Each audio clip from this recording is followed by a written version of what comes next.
ஆண்டவராய் இயேசு கிறிஸ்துவின் இனிய நாமத்திலே தேவனுடைய வார்த்தையை கேட்கும்படியாக கூடி வந்திருக்கிற உங்கள் ஒவ்வொருத்தரையும் அன்போடு கூட வாழ்த்தி வரவேற்றுக் கொள்கிறேன். அத்தோடு கூட இயேசு கிறிஸ்துவின் அக்கினி தேவாலய ஊழியங்களின் சார்பாகவும் உங்களை வாழ்த்தி வரவேற்றுக் கொள்கிறேன்.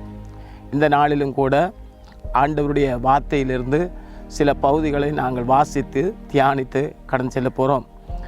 ஏனென்றால் இன்றைக்கு நாங்கள் தேவனுடைய பிள்ளைகளாக இருக்கிறவருடைய வாழ்க்கையை நாங்கள் பார்க்கும் பொழுது எங்களுடைய வாழ்க்கையிலே ஆண்டவர் எதை செய்தாரோ அதை நாங்கள் அனுபவித்து கொண்டு தான் நாங்கள் மற்றவர்களுக்கு அதை சொல்ல முடியும். ஆனால் இன்றைக்கு நாங்கள் அதை பார்க்கும் பொழுது, உலகத்திலே பார்க்கும் பொழுது அப்படியான சம்பவங்கள் காணப்படுவது மிகவும் குறைவாக காணப்படுகிறது. ஆகவே இந்த நாளிலும் கூட சங்கீதக்காரன் தாவீது தன்னுடைய வாழ்க்கையிலே தான் கண்ட அனுபவங்களை, தன்னுடைய வாழ்க்கையிலே தான் அனுபவித்த தேவ சந்தோஷத்தையும் தேவ சமாதானத்தையும் குறித்து இங்கு பேசுகிறதை நாங்கள் பார்க்கிறோம். அதிலே சங்கீத புஸ்தகம் 34 அதிகாரம் 5வது வசனத்திலே நாங்கள் பார்க்கிறோம். சங்கீதம் 34 அதிகாரம் 5வது வசனத்திலே, அவர்கள் அவரை நோக்கி பார்த்து பிரகாசம் அடைந்தார்கள், அவர்களுடைய முகங்கள் வெட்கப்படவில்லை. அவர்கள் அவரை நோக்கி பார்த்து பிரகாசம் அடைந்தார்கள், அவர்களுடைய முகங்கள் வெட்கப்படவில்லை. இது தாவீது தன்னுடைய வாழ்க்கையிலே கண்ட ஒரு அனுபவம். ஆகவே அதே தாவீது சொல்லுகிறார், என் நெருக்கத்திலே நான் கர்த்தரை நோக்கி கூப்பிட்டேன், அவர் நெருங்கி வந்து என் குரலை கேட்டு எனக்கு விடுதலை கொடுத்தார் என்று சொல்லுகிறார். இதே சங்கீதத்தில் 34 அதிகாரம் 1வது வசனத்தில் சொல்லுகிறார், கர்த்தரை நான் எக்காலத்திலும் ஸ்தோத்தரிப்பேன், அவர் துதி எப்பொழுதும் என்னுடைய வாயில இருக்கும்னு சொல்லி. இது தாவீது தன்னுடைய வாழ்க்கையிலே கண்ட அனுபவத்தை சொல்லுகிறதை நாங்கள் பார்க்கிறோம். அருமையான ஆண்டவருடைய பிள்ளைகளே, இன்றைக்கு உங்களுடைய வாழ்க்கையிலும் கூட நீங்கள் எந்த சூழ்நிலையில் இருக்கலாம், எப்படிப்பட்ட சூழ்நிலையில் இருந்தாலும் நீங்கள் இயேசுவை உங்களுடைய வாழ்க்கையிலே அனுபவிக்காவிட்டால், இயேசு கிறிஸ்துவினுடைய முகத்தினுடைய பிரசன்னத்தை நீங்கள் அனுபவிக்காவிட்டால், இயேசு கிறிஸ்துவை பற்றி மற்றவர்களுக்கு முன்பதாக சொல்வது மிகவும் கஷ்டமாக இருக்கும். ஆகவே தாவீது தன்னுடைய வாழ்க்கையிலே அங்கு இப்படிப்பட்ட ஒரு காரியத்தை காணுகிறார். உங்களுடைய வாழ்க்கையிலும் கூட இவைகளை நீங்கள் கடைபிடிக்கும் பொழுது அது உங்களுக்கு ஆசீர்வாதமாக இருக்கும். ஆகவே தான் இன்றைக்கு நாங்கள் பல தரப்பட்ட சூழ்நிலைகளிலே நமக்கு பலதரப்பட்ட தேவைகள் இருக்கிறது, பலதரப்பட்ட போராட்டங்கள் இருக்கிறது, பலதரப்பட்ட பிரச்சனைகள் இருக்கிறது, பலதரப்பட்ட நெருக்கங்கள் இருக்கிறது. எவ்வளவு எதிர்பார்ப்புகள் இருந்தாலும் நாங்கள் அந்த இடத்திலிருந்து நமக்கு உதவி வரும், இந்த இடத்திலிருந்து நமக்கு உதவி வரும் என்று சொல்லி நாங்கள் நினைத்து கொண்டிருக்கிறோம். ஆனால் எரேமியா எழுதிய புஸ்தகத்திலே 17 அதிகாரம் 5வது வசனத்திலே நாங்கள் பார்க்கும் பொழுது அந்த வசனம் இப்படியாக சொல்லுகிறது என்று சொன்னால், மனுஷன் மேல நம்பிக்கை வைத்து மாம்சமானதை தன் புயபலமாக்கி கொண்டு கர்த்தரை விட்டு விலகுகிற இருதயம் உள்ள மனுஷன் சபிக்கப்பட்டவன் சொல்லி, அவன் அந்தர வெளியிலே கராளியாய் போன செடியலை போல இருப்பான் என்று சொல்லி நாங்கள் பார்க்கிறோம்.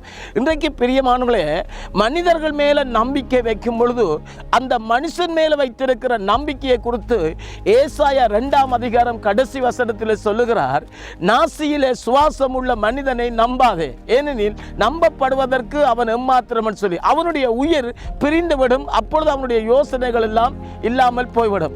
அப்ப தேவனுடைய பிள்ளைகளாகிய நம்முடைய வாழ்க்கையில இருக்க வேண்டிய ஒரு காரியம், நாங்கள் மனிதர் மேல நம்பிக்கை வைக்க கூடாது.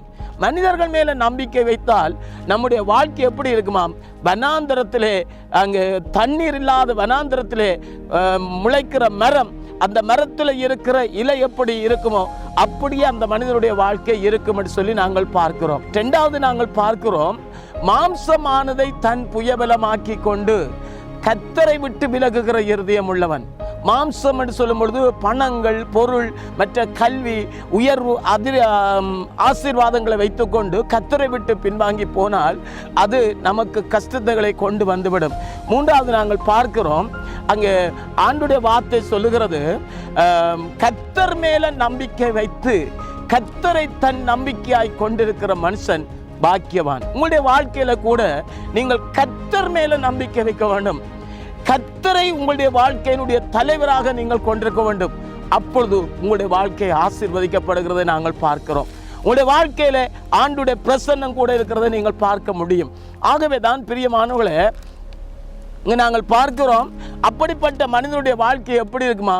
அது நீர்க்கால்களின் ஓரமாய் நடப்பட்டு தன் காலத்திலே தன் கனியை தந்து இலையுதிராதிருக்கிற மரத்தை போல இருப்பானாம். அப்படிப்பட்ட மனிதனுடைய வாழ்க்கையை குறித்து சங்கீதம் 1 அதிகாரத்திலே சொல்லப்படுகிறது. அவன் செய்வதெல்லாம் வாய்க்கும். ஏனென்றால் அவன் கர்த்தருடைய முகத்தை பார்க்கிறான், கர்த்தருடைய பிரசன்னத்திலே இருக்கிறான். ஆகவே தான் இன்றைக்கு பலதரப்பட்ட கவலைகள் நம்முடைய வாழ்க்கையில இருக்குது, பலதரப்பட்ட எதிர்பார்ப்புகள் இருக்கிறது. ஆகவே இந்த எதிர்பார்ப்புகளை தீர்ப்பதற்காக நாங்கள் பல மனிதர்களை நினைக்கிறோம்.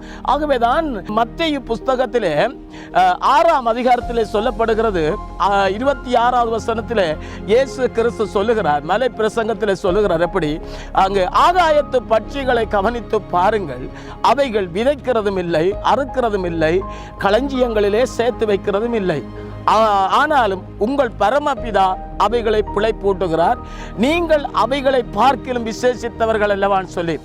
ஆகவே பறவைகளை போஷிக்கிற ஆண்டவர், எல்லாவற்றையும் உண்டாக்கினவர் நம்முடைய ஆண்டவர்.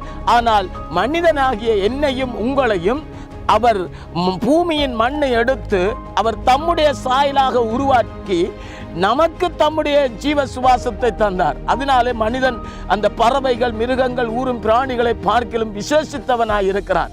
ஆகவே அதுக்கப்புறம் சொல்றார், காட்டு புஷ்பங்களை கவனித்து பாருங்கள், அவைகள் அங்கே அவைகளுடைய அழகை பற்றி சொல்லுகிறார். அழகை பற்றி சொல்லுகிறார். எப்படி சொன்னால், சாலமோன் ராஜா கூட இப்படியான அழகான உடுப்பை உடுத்தினதில்லையாம். ஆகவே இஸ்ரவேலுடைய பிரதானமான ஒரு ராஜா, பெரிய ஒரு ராஜா, பெரிய ஒரு ஐஸ்வர்யவான், அவரை போல ஒரு ஞானவான் இருந்ததும் இல்லை, இருக்க போறதும் இல்லைன்னு சொல்லி ஆண்டவர் சொல்லி இருக்கிறார். ஆகவே இப்படிப்பட்ட இந்த ஞானவான் உடுத்தின உடுப்பு மிகவும் விலையேற பெற்ற அழகான உடுப்பு. ஆனால் ஆண்டவர் என்ன சொல்லுகிறார்? சாலமோன் கூட அப்படியான அழகான உடுப்பை உடுத்தினது இல்லையா? எப்படின்னு சொன்னா, அந்த காட்டு புஷ்பங்கள் அதனுடைய அழகு. அப்ப ஆண்டு சொல்ற பாருங்க, காலையிலே பூத்து மாலையிலே வாடி விழுகிற இந்த பூவை தேவன் இவ்விதமாய் உடுத்துவித்தால் உங்களை உடுத்துவிப்பது அதிக நிச்சயம் அல்லவா? ஆனபடினாலே ஆண்டவர் சொல்லுகிற வார்த்தையை பாருங்க, 33வது வசனத்தில் சொல்லுகிறார், எங்களுக்கு என்னென்ன தேவைகள் இருக்கின்றது அவருக்கு தெரியும். ஆனால் அவர் சொல்லுகிறார், நீங்க என்ன செய்யணுமாம்? முதலாவது தேவனுடைய ராஜ்யத்தை தேட வேண்டும், தேவனை நோக்கி பார்க்க வேண்டும், தேவனுடைய முகத்தை தேட வேண்டும். உங்களுடைய முகங்கள் பிரகாசம் அடைய வேண்டுமா இருந்தால், உங்களுடைய முகங்கள் மற்றவர்களுக்கு முன்னதாக வெட்கப்படாமல் நீங்கள் தைரியத்தோடு இருக்க வேண்டுமாக இருந்தால் ஆண்டவரை நோக்கி பாருங்கள். ஆகவேதான் மோசேயை குறித்து நாங்கள் பார்க்கிறோம். மோசே ஆண்டவருடைய பிரசன்னத்திலே கடந்து சென்ற பொழுது அவருடைய முகம் அங்கே மோசே மலையை விட்டு இறங்கி வரும் பொழுது மோசேயுடைய முகம் பிரகாசித்திருப்பதை மோசே அறியாதிருந்தார். ஆனால் ஜனங்கள் கண்டுகொண்டார்கள். ஜனங்கள் கண்டுகொண்டு அவர்கள் தங்களுக்குள்ளே முக்காடிட்டு போட்டுக் கொண்டார்களை நாங்கள் பார்க்கிறோம். ஸ்தேவானை குறித்து அப்போஸ்தலர் நடவடிக்கைகள் 7 அதிகாரத்திலே நாங்கள் பார்க்கிறோம். ஸ்தேவானுடைய முகம் பிரகாசித்துக் கொண்டிருந்தது சொல்லி நாங்கள் பார்க்கிறோம். இதற்கெல்லாம் காரணம் அவர்கள் தேவனை நோக்கி பார்த்து கொண்டிருந்தார்கள். தேவ பிள்ளைகளே, இன்றைக்கு நீங்கள் எப்படிப்பட்ட சூழ்நிலையில் இருக்கலாம், ஏதோ ஒரு இக்கட்டான சூழ்நிலையில் நெருக்கங்களோடு இருக்கலாம், கண்ணீரோடு இருக்கலாம், அல்லது ஏமாற்றங்களோடு இருக்கலாம். எப்படிப்பட்ட சூழ்நிலையில் நீங்கள் இருந்தாலும் உங்களுடைய முகங்கள் பிரகாசம் அடைய வேண்டுமாக இருந்தால் ஆண்டவருடைய முகத்தை நோக்கி பார்க்கும் பொழுது உங்களுடைய முகத்தை ஆண்டவர் பிரகாசம் அடைய பண்ணுகிறவராக இருக்கிறார். அதனாலே அவர் சொல்லுகிறார், எப்படி? முதலாவது தேவனுடைய ராஜ்யத்தை தேடுங்கள். அப்ப தேவனுடைய ராஜ்யத்தை தேட வேண்டும். தேவனுடைய பிள்ளைகள் தேவனுடைய முகத்தை தேட வேண்டும். அதிகாலையில் எழும்பின உடனே ஆண்டவருடைய பாதத்தில் நாங்கள் இருந்து, ஆண்டவரே இந்த நாளை தந்திருக்கிறப்பா, இந்த நாளுக்காக உமக்கு நன்றி ஆண்டவரே, இந்த நாள் முழுவதும் நீர் என்னோடு கூட நடத்த போகிறீரே, உமக்கு நன்றி ஆண்டவரே. உமக்கு பிரியமுள்ள வாழ்க்கை இந்த நாளிலே உம்முடைய இருதயம் மகிழுகிற ஒரு வாழ்க்கை வாழ வேண்டும் ஆண்டவரே. அங்கே சங்கீதம் 19ஆம் அதிகாரம் கடைசி வசனத்தில் சொல்லுகிறார், தேவனே என்னுடைய இருதயம், என்னுடைய இருதயத்தின் தியானங்களும் என் வாயின் வார்த்தைகளும் உம்முடைய சமூகத்திலே உமக்கு பிரீதியாய் இருப்பதாக. அப்ப காலையிலே எழும்பின உடனே நாங்கள் ஆண்டவரிடத்தில் சொல்ல வேணும், ஆண்டவரே இந்த நாளின் ஒவ்வொரு நொடி பொழுதும் ஐயா உம்முடைய பிரசன்னத்தினால் நிரப்புங்கப்பா. உம்முடைய வல்லமையினால் என்னை நிரப்புங்கப்பா. இந்த நாள் முழுவதும் ஐயா உம்முடைய இருதயத்துக்கு ஏற்ற பிரிய ஆண்டவர் வாழ்க்கை வாழ எனக்கு கிருபை தாருமென்று சொல்லி நாங்கள் கேட்கும் பொழுது ஆண்டுடைய கரமங்களோடு கூட இருக்கிறது நாங்கள் பார்க்க முடியும். பிரியமான தேவ பிள்ளைகளே, இன்றைக்கு பிரியமான ஆண்டுடைய பிள்ளைகளே, உங்களுடைய வாழ்க்கை அப்பொழுதுதான் எப்படி இருக்குமா? தன் காலத்திலே தன் கனியை தந்து இலையுதிராதிருக்கிற மரத்தை போல இருக்கும்.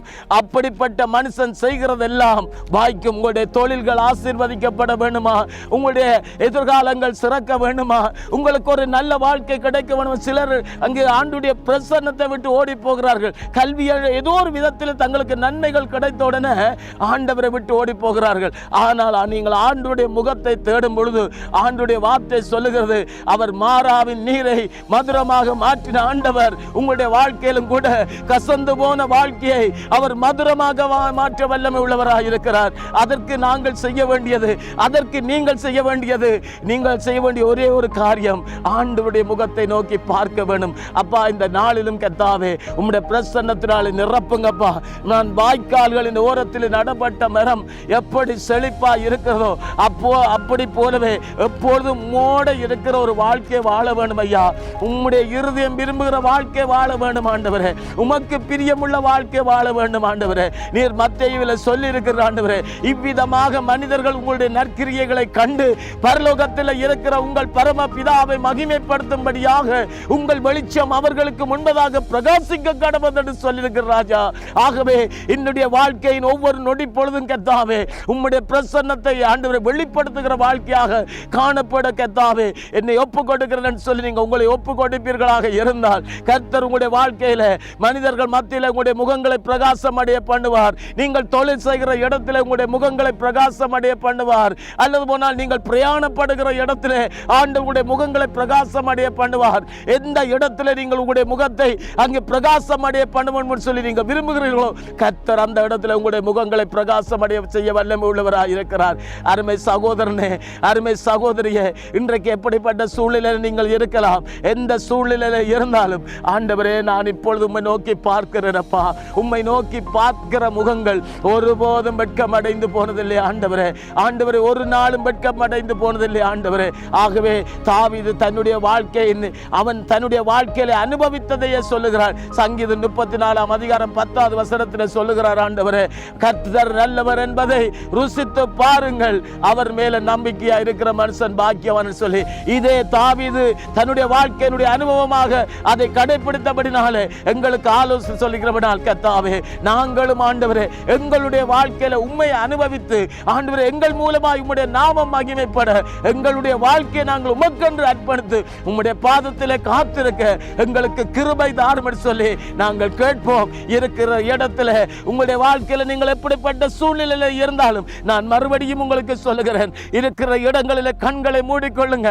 ஆண்டவரே நான் மனிதர்களை நம்பி மனிதர்களை நோக்கி பார்த்த நேரங்கள் போதும் ஆண்டவரே.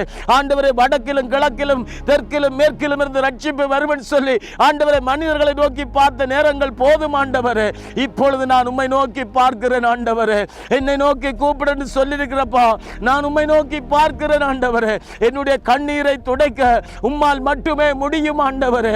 என்னுடைய வேதனைகளை மாற்ற உம்மாலே மட்டுமே முடியும் என்று சொல்லி ஆண்டவரிடத்தில் நாங்கள் கேட்கிறோம் ஐயா. ஆண்டவரை இப்படியாக இந்த நேரத்தில் என்னோடு சேர்ந்து ஜெபித்துக் கொண்டு இருக்கிற ஒவ்வொருவர் மேலும் உம்முடைய வல்லமை இறங்கட்டும் ஆண்டவரே. உம்முடைய அபிஷேகம் இறங்கட்டும் ஆண்டவரே. உள்ளந்து போன எலும்புகள் எல்லாம் இயேசுவின் நாமத்தினால உயிரடையட்டும் ஆண்டவரே. இயேசுவின் நாமத்தினால உம்முடைய வல்லமை இறங்கும்படியா நான் ஜெபிக்கிறேன் அப்பா. ஆண்டவரே உம்முடைய பிள்ளைகளுடைய கண்ணீரை துடையும் அப்பா. எல்லா கவலைகளை மாற்றும் ஆண்டவரே. துக்கங்களை மாற்றும் ஆண்டவரே. துயரங்களை மாற்றும் ஆண்டவரே. உம்முடைய சந்தோஷத்தையும் சமாதானத்தையும் கொடுங்கப்பா. எந்த இடத்துல உம்முடைய பிள்ளைகள் ஆண்டவரே வெட்கப்பட்டு தலை குனிந்து நிற்கிறார்களோ, எந்த மனிதர்களால் உம்முடைய பிள்ளைகள் ஏமாற்றம் அடைந்து போய் நிற்கிறார்களோ அந்த மனிதர்கள் மத்தியிலே உம்முடைய பிள்ளைகளை நீர் உயர்த்தி கரப்படுத்தும்படியாக ஜெபிக்கிறோம் ஐயா. உம்முடைய கரத்துக்குள்ளே ஒப்புக் கொடுக்கிறேன் அப்பா. நீர் எங்கள் ஜெபத்தை கேட்டபடினால் உமக்கு நன்றி அப்பா. இந்த வேளையிலும் இந்த வார்த்தையை கேட்டிருக்கிற ஒவ்வொருத்தர் மேலும் உம்முடைய வல்லமை நீர் ஊற்றி கொண்டிருக்கிறபடினால் உமக்கு நன்றி அப்பா. மறுபடியும் அவர்களை நீர் எடுத்து உமக்காய் பயன்படுத்த போகிறபடினால் உமக்கு நன்றி அப்பா. தொடர்ந்து காத்துக்கொள்ளும், வழிநடத்தும், ஆசீர்வதியும் ஐயா. இயேசுவின் நாமத்தினாலே ஆசீர்வதி ஜெபிக்கிறேன் எங்கள் ஜீவன் உள்ள நல்ல பிதாவே, ஆமேன், ஆமேன், ஆமேன். ஆண்டவர் தாமே உங்களை நிறைவாய் ஆசீர்வதிப்பாராக. இந்த வார்த்தை உங்களுக்கு பிரயோசனம் உள்ளதாக இருந்தால் உங்களுடைய சாட்சிகளை தேவனுடைய நாமத்தின் மகிமைக்காகவும் சபையின் பக்தி விருத்திக்கு ஏதுவாகவும் இந்த திரையில் கீழே நாங்கள் நம்பர் போடுவோம். அந்த நம்பருக்கு நீங்கள் தொடர்பு கொள்ளுங்கள். உங்களுடைய யாருக்காவது வியாதிகள் அல்லது ஏதாவது பிசாசினுடைய போராட்டங்கள் ஏதாவது பிரச்சனை இருக்குமா இருந்தால் நாங்கள் உங்களுக்காக ஜெபிப்போம். கர்த்தர் உங்களுடைய வாழ்க்கையில் பெரிய காரியங்களை செய்வாராக. தேவன் தாமே உங்களை நிறைவாய் ஆசீர்வதிப்பாராக. நாங்கள் இன்னுமொரு தேவ செய்தியோடு நாங்கள் மறுபடியும் உங்களை சந்திக்கும் வரை உங்களிடமிருந்து விடைபெறுகின்றேன். ஆண்டவர் தாமே உங்களை நிறைவாய் ஆசீர்வதிப்பாராக.